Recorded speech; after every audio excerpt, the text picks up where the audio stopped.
Okay, so in discussing inventory adjustments, I think it's probably best to start with looking at how the administration is done on what adjustment types are allowed. So under the admin area, there's system tables, and there's an area called inventory adjustment types.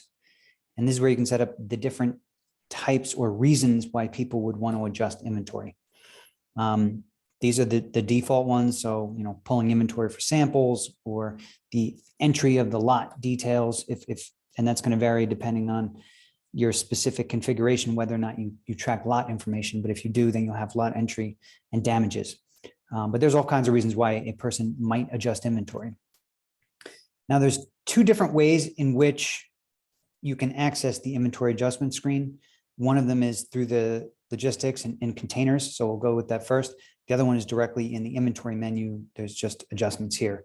So I'm going to start by going to the container area. And I'll just pick this most recent container that I created here. And when you go into the container, initially it just shows you what's in that container. In this case, it's this LDPE or low density polyethylene product, 20 metric tons.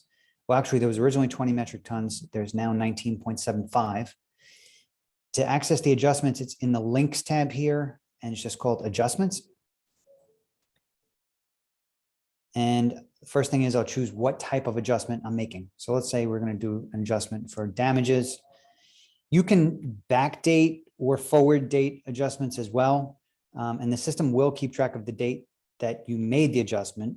But for accounting purposes and reporting purposes, it'll use this adjustment date, the date that you enter, the date that the adjustment actually happened here is the most important date. And then you can put in the reason for the adjustment. So let's say there's damages, let's say bags damaged by forklift.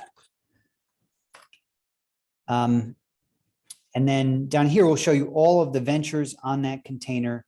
And then if you click into the show details, it gives you sort of the breakdown of this venture. Now, the columns that appear here are going to vary from one install to the next. So these are usually customized. What I have now is the default setting, which assumes that you have lot details on. So you're tracking within a given venture, you can have an unlimited number of lots within that venture. So initially, when the inventory gets created, it assumes just one lot. It does actually pre-fill in the lot number based on the container number. That's a setting. It doesn't have to. That's default setting. But this is where you would enter the supplier lot numbers, or if the warehouse assigns lot numbers, this is where you would enter those. And each of the lots in the system are then tracked separately. So I'm going to leave that one as is. There's expiration dates here too. And the expiration date, the system has an alert, so it'll let you know before the inventory expires. There's an alert on the homepage, and can also send you an email saying, hey, you might want to sell this product at a discount or whatever, get rid of it before it expires. And then tells you what the current quantity is here, the warehouse that material is in, and then here's what you're entering, what you want the quantity to be. And I know this works a little different than some other systems where you're entering the actual amount of the adjustment. That's not the way this works. You already have what the quantity is right now. What you're entering here is what the quantity will be after you make the adjustment. So let's say it's going to be 19.5, and it's still packaged in these bags. It's still in this bin location, but this is also where you would make these additional adjustments as well. You can enter or change the package type for that specific lot, and you can indicate where in the warehouse those goods actually are. Now, that's really only relevant if you have your own warehouse. If you're using third-party warehouses, most of the time you don't necessarily know the bin location or care about the bin location. This would be for if you have your own warehouse. But let's say, okay, we're adjusting off 0.25 metric tons of this product due to damages done by the forklift. And when I'm done here, I'll just click done. And now it saves that in inventory. So that's how you would access it from the container menu. And then if you want to get back to the container, you just click on the container number there. And see, now it's showing the ventures in here and showing us there's only 19.5 now in that container. The other way, it works very much the same way. I mean, the adjustment screen itself is the same. but the filters to get in there are a little bit different. And that's through this inventory adjustments screen. So this would be typically once the goods are already received into the warehouse, you would do the adjustments from here. If you're doing the adjustments while the goods are in transit or still on a container, then typically you would do it from the container section. But I'm going to choose which warehouse we're making the adjustment in. Let's say Allied, and I will choose what product within that warehouse I want to adjust. And let's choose that LDPE. All right, filter. So now in this case, it's showing us there's actually 3 different ventures of this same product in that warehouse. So, and they're all from different suppliers. So I would, let's say in this case, I'm going to pull some for samples. I'll leave it as this is today's date, and I'll say pulling samples for sales meeting, something like that.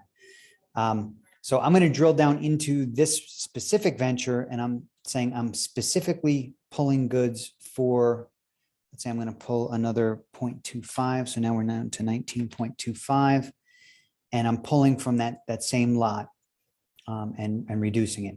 So that's, like I said, the screen itself is the same as you're accessing it from the container. I click done and it saves it. So now from a reporting standpoint, the system's going to keep track of every single adjustment that was made and who did it, obviously. So if there's really 2 different reports where that history of those adjustments are kept. Actually, there's more than that, but there's 2 that just specifically deal with adjustments. So let's look at those. The first is in the inventory management screen, and let me pull up some results here. So let's say we want to look at our inventory for LDPE. Pick this up and filter. So now it's going to display all the available lots for LDPE. The one specifically I want to look at is this one that we were adjusting earlier, venture number 8418 *1*1. That's the lot number. Tells us when it was received in, gives us other details in the inventory management here, like what our cost is and so on when the material expires. But really, what I want to show is this under the column says packing list. Not sure that the name exactly makes sense, but that's what it's called in the system. But if you click into the details, it gives you kind of a history on this specific lot. So I wanted to specifically show you the adjustment log section here. So this gives one record for every single inventory adjustment that has been made to this venture. And it tells you what type of adjustment it was, when that adjustment took place. If there was changes in the package types, you would see that. And then this is the quantity adjustments and the sum or the amount of the full adjustment. And then this is the reason that user made the adjustment. So these are the 2 changes that I just made: bags damaged by forklift, pulling samples for sales meeting. So it's a way to kind of go back and view the history on what adjustments were made to a specific lot. So that's we call it the packing list information, but it's really in the inventory management screen. It's under this link that says details. The other one is in the actual reports menu under full report list. There is a report here called inventory adjustment log. And this is a way to look at every single adjustment that's ever been made. So now you're choosing what way you might want to filter this information down. So you could do it by a specific PO. You could say, show me all samples, adjustments made for samples, for example, and who did them. I'm not sure, I'll do that actually. So let's say, show me all sample adjustments. This returns a list of all the sample adjustments. We have the purchase order, line, and shipment, also known as the venture number in the system, what product it was, what adjustment type it was, the old quantity, the new quantity, the amount of the adjustment itself. So like here's the one that we just did for 0.25 samples. You have the price per unit, the current price per unit on that particular venture, the lot, if there was a change in the lot number, you would see the old lot number and the new lot number, the date of the adjustment, and the comments are the reason why. So this report, it appears in a grid like this. Most people tend to shoot this out to Excel and then work with it in Excel. But you can also do like additional filtering here before you send it out to Excel, or you can wait until you send it out to Excel and then do additional filtering or work with the data any way you want to in Excel. So that's the inventory adjustment log. But all of the adjustments, as you can see, like every single adjustment, there's a record for it. It keeps track of who did it and when, and the details of the adjustment. So any reporting that's done on inventory obviously takes those adjustments into account. It's just probably those two reports, the packing list details report and this adjustment log that shows you the detail of those adjustments.